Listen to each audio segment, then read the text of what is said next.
फ्रांसीसी सदर ने यूक्रेन जंग से बचने के लिए मुमकिन मुआहदे का इंदिया दे दिया। फ्रांसीसी सदर एमानुएल मैक्रोन ने रूस के सिक्योरिटी खदशात को भी जायज करार दे दिया। बोले यूरोपीय रियासतों का तहफ्फुज और रूस के खदशात दूर करेंगे। मजीद कहा, मेरे दौरे का मकसद रूसी सदर के साथ बातचीत के जरिए जंग रोकना है। फ्रांसीसी सदर आज मास्को पहुंचेंगे। इसी वजह से मजीद बात कर लेते हैं। मास्को से हमारे साथ हमारे नुमाइंदा शाहिद घुमन मौजूद है। शायद बताइएगा, रूस इस दौरे को कैसे देख रहा है?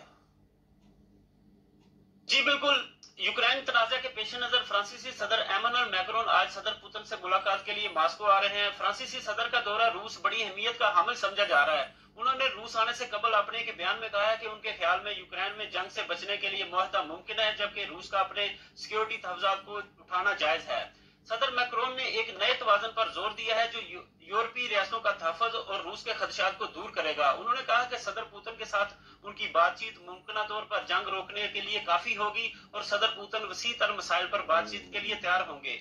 उनका कहना था कि रूस का मकसद यूक्रेन नहीं बल्कि नेटो और यूरोपीय यूनियन के साथ कवानीन की वजाहत करना है। मैक्रोन ने कशीदगी को कम करने के लिए मास्को से यकतरफा इक़दाम की तवक्को करने के खिलाफ खबरदार किया और कहा कि रूस को अपने तहफ़्फ़ुज़ात के इजहार का हक हासिल है। फ्रांसीसी सदर मास्को के दौरे के बाद कल 8 फरवरी को यूक्रेन जाएंगे, जहां पर वो यूक्रेनी सदर व्लादिमीर ज़ेलेंस्की से मुलाकात करेंगे। सदर मैक्रोन इससे कबल रूस के साथ तल्लुकात की तजदीद पर जोर दे चुके हैं और जनवरी में उन्होंने कहा था कि यूरोपीय यूनियन को वाशिंगटन पर इन्हिसार करने के बजाय मास्को के साथ अपनी बातचीत का आगाज करना चाहिए। जी